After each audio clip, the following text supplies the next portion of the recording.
बात करेंगे आज पार्लियामेंट अटैक के बारे में। 13 दिसंबर 22 साल पहले इसी तारीख को पार्लियामेंट के अंदर अटैक हुआ था। आतंकी हाथों में AK-47 लेकर के अंधाधुंध गोलियां चला रहे थे और पार्लियामेंट के अंदर जिसे कहते हैं एक हाहाकार मच गया था। आए तो थे ये नेताओं को मारने, वो तो बच गए सारे, शुक्र है भगवान का। लेकिन वो सिक्योरिटी फोर्सेस के हमारे वीर जवान, वो इनसे लड़ते लड़ते इस दुनिया से चले गए। उन्होंने इस देश को, इस देश की पार्लियामेंट को, इस देश के पार्लियामेंटेरियंस को बचा लिया, देश की इज्जत बचा ली।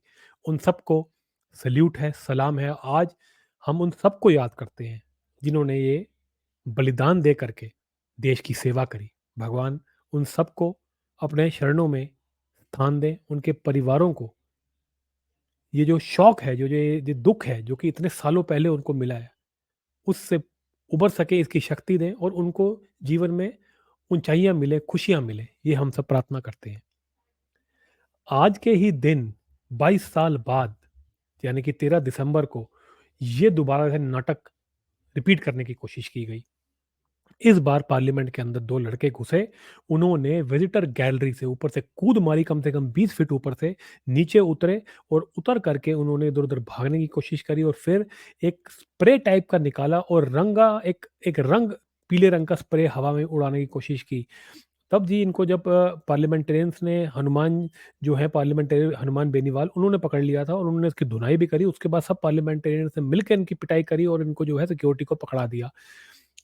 उसके बाद जी जांच वगैरह शुरू हुई। शुरू-शुरू में खबरें आ रही थी कि कोई मैसूर का है ये, कोई कह रहे थे लखनऊ का है, कोई कह रहे थे इसके अंदर 6 लोग इन्वॉल्वड हैं।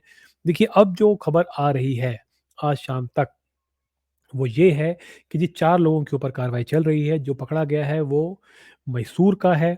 एक और जो इंसान उसके साथ था, वो कहते हैं कोई रिक्शा चलाने वाला है।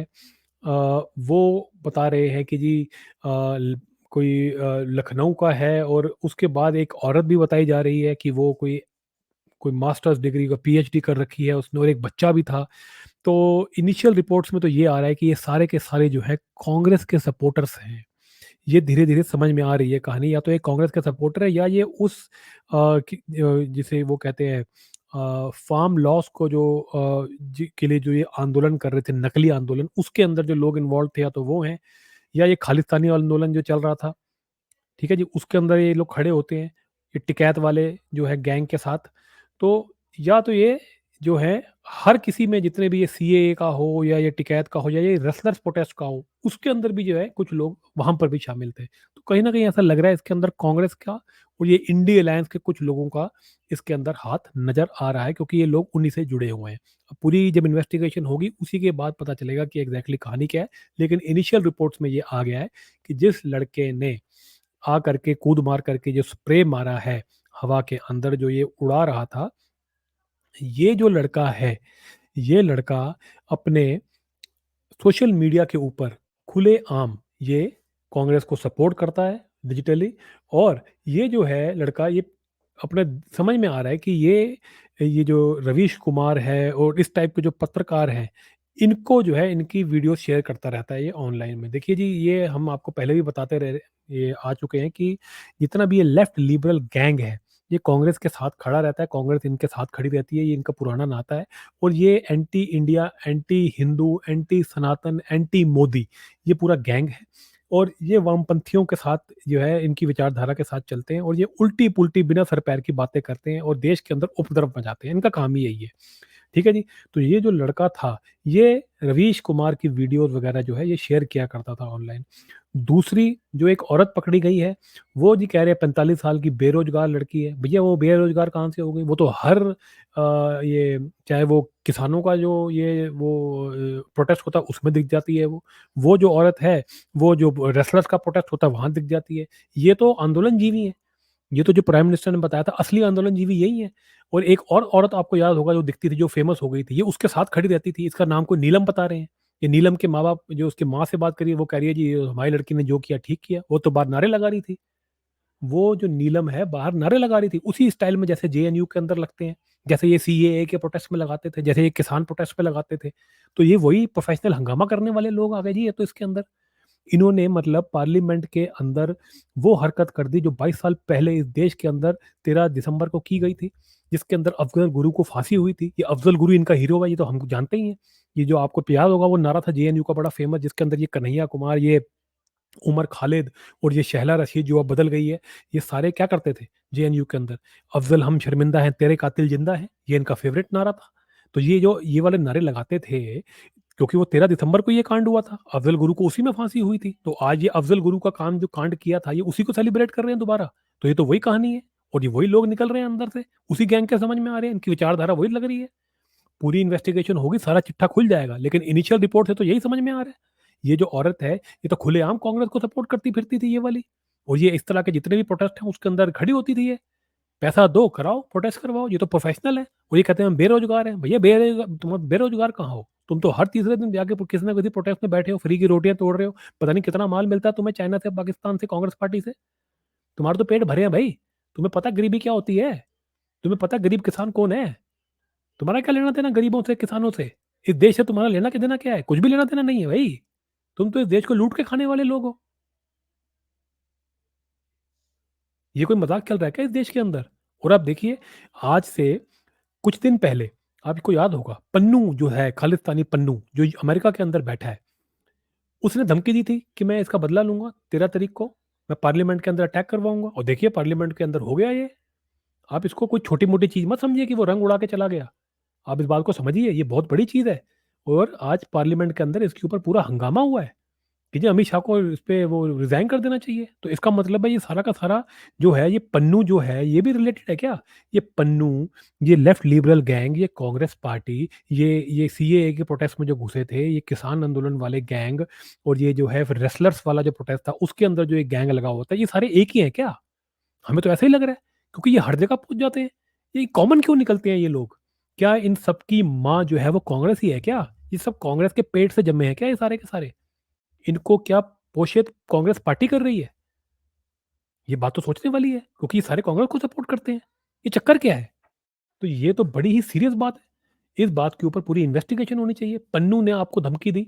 पन्नू जो है, ये थोड़े दिन पहले बोल के गया, इसने पहले कहा था ये किसान आंदोलन में हम ये कर देंगे, हम वो कर देंगे, झंडा उतार देंगे, झंडा उतार दिया था। आपको याद होगा, लाल किले के ऊपर खालिस्तान का झंडा लगाया था इन्होंने। उसके बाद इसने कहा जी मैं एयर इंडिया का प्लेन उड़ा दूंगा। चलो वो तो नहीं हुआ।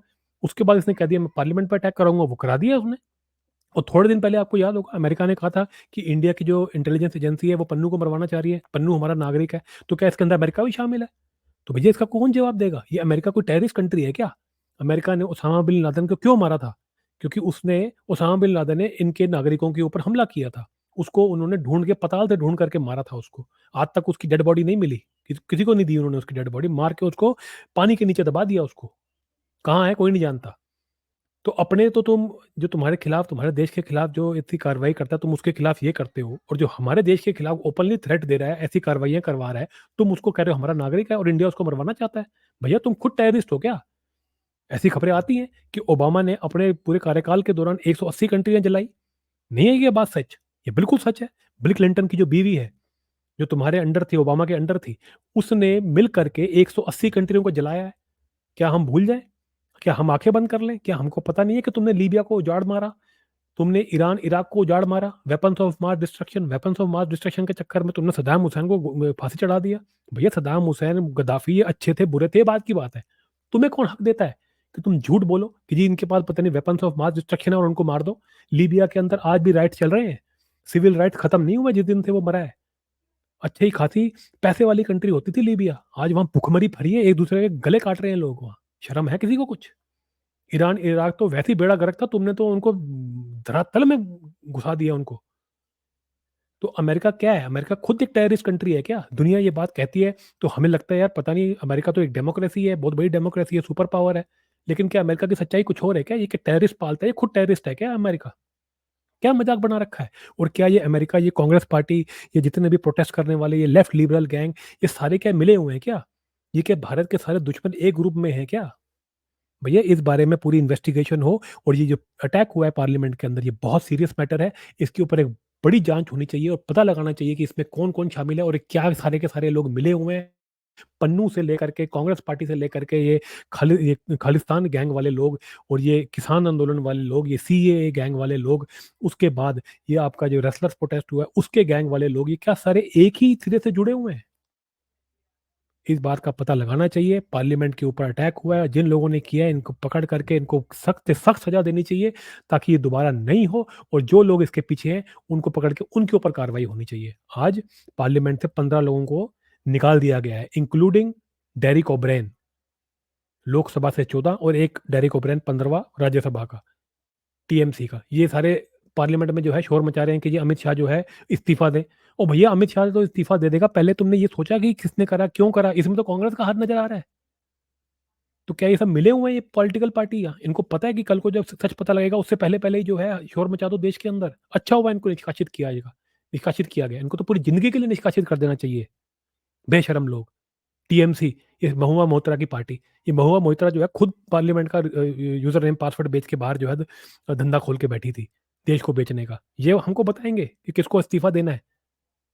तो भैया एक बड़ी जाँच हो, जितने भी कल्प्रिट्स हैं पार्लियामेंट से लेकर के अमेरिका में पन्नू तक जो बैठा हुआ है, इन सब के ऊपर जो है जाँच हो और इनको सज़ा दी जाए और देश को पूरी तरह सेफ और सिक्योर किया जाए। अब भारत इन सबको नहीं सहन कर सकता। भारत जो है वो इस पूरी दुनिया का विश्व गुरु बनना चाहता है और वो बन के रहेगा। अगर आपको ये वीडियो अच्छा लगे तो उसको लाइक शेयर ज़रूर करें और चैनल को सब्सक्राइब करना बिल्कुल नहीं भूलें। मिलते हैं अकर्मा के अगले वीडियो में।